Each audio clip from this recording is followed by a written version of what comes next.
ازيكم حبايبي؟ عاملين ايه؟ يا رب دايما تكونوا بخير. باذن الله الفتره الجايه هنعمل اكلات سهله وبسيطه ومش مكلفه كتير، وباذن الله تكون موجوده عند اي بيت. النهارده باذن الله هنعمل الجلاش بالجبنه. طبعا دي اكله معروفه ومشهوره، يا اما حلو يا اما لو اتعملت حادق بتكون باللحمه او الفراخ. وطبعا احنا عايزين نوفر وما نكلفش كتير طبعا للظروف، فهنعملها بالجبنه ان شاء الله، ومقادير سهله وموجوده في اي بيت. المقادير معانا: سمنه ديت اللي نتن بيها الصاج او الصينيه اللي هنعمل فيها، وطبقات الجلاش. معانا جبنه قريش او اي نوع جبنه انتوا تحبوها، ومعانا نص ربطة كزبرة أو بقدونس حسب النوع اللي بتحبوه، وفلفل حامي وبارد بتدي طعم حلو، وجزر مبشور وطماطم.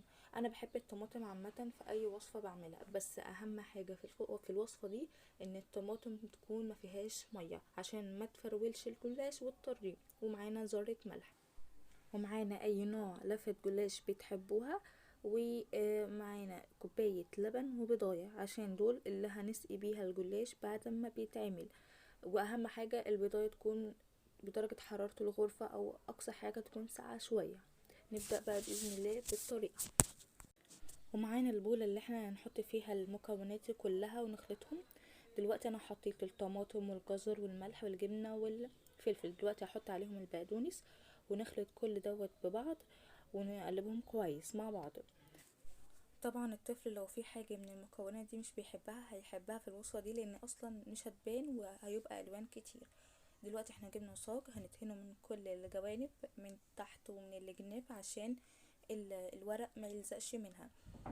وبعد كده هنجيب الورق دوت ونرصه طبقة طبقة، وما بين كل طبقة والتانية هنحط سمنة، نعمل مثلا 5 وحدات.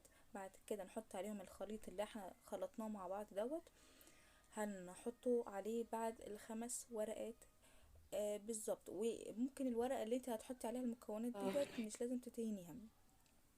بس وهنجهزها. وطبعا شايفين ما شاء الله الالوان كتيرة وحلوة، فالأطفال بجد هتعشق الوصفة ديت، وطعمها جميل أصلا لوحدها، حتى لو كلتوها كده بالعيش تمام. بعد ما حطينا ال5 طبقات وكله تمام، حابة تدهني رشة سمنة عليها كمان مفيش مشكلة. هننزل بالخليط دوت عليها كده كله. نقول بسم الله. وأهم حاجة نوزع الخليط دوت كويس قوي في الجلاش عشان ما تبقاش فيها حتة كتير وحتة قليل. هننزل طبعا كل اللي في البولة وهنفردهم كويس في الصاجة. هو هنبدأ نوزعهم كويس في الجناب وفي النص وكل تمام، عشان ما تبقاش فيها حتة كبيرة وحتة صغيرة. كده خلاص فردناهم كويس. هنحط بقى باقي الطبقات وندهنهم سمنة، بس قبل ما ندهنهم سمنة تعالى اقولك هنعمل ايه. قطعناهم كده حسب القطعة اللي انت حباها، وبعد ما قطعناها بنحط عليها بقى بندهنها سمنة من فوق. طبعا بنحط سمنة بعد التقطيع عشان يبقى سهل. ودلوقتي معانا بضاية هنحط عليها رشة فلفل اسود، ومعانا نص كوباية لبن او كوباية الا ربع. هنضرب البيضة دي كويس قوي، واصلا لو مش حابة تضربيها بتحطيها على اللبن وتضربيهم مع بعض. دي فايدتها ايه بقى؟ ان هي اولا هتورق لك الجلاش وهتطريه تخلي طعمه حلو وتديله وش كويس. دلوقتي حطينا كده البيض على اللبن، وهنقلبهم مع بعض ندوبهم خالص بحيث ان اللبن ما يكونش فيه تكتلات، او اللي هو يكون الصفار اتضرب مع البياض واللبن كويس. دلوقتي هنرشها على صينية الجلاش كلها، نحاول نخلي اللبن في كل جزء منها، ولو معرفش كده نحرك الصينية شوية وهتبقى تمام كده. بعد وده شكل الجلاش بعد ما طلع، بصوا مقرمش ازاي وحلو. جربوا الوصفة تحفة قوي، وانا فتحت لكم واحدة كده قلت اجربها لكم. بسم الله. بصوا ما شاء الله، بصوا حلوة قوي قوي.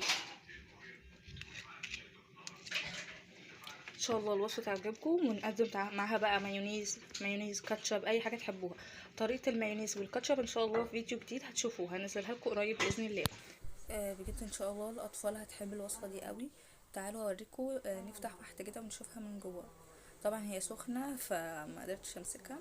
بصوا ما شاء الله الالوان كتير وحلوة، فالاطفال هتحبها. ولو مثلا في حد مش بيحب الجبنة القريش او جزر او اي حاجة، لما تبشروها وتحطوها بالطريقة ديت طعمها اصلا مش هيبان. وتشتركوا في القناة وتفعلوا زر الجرس.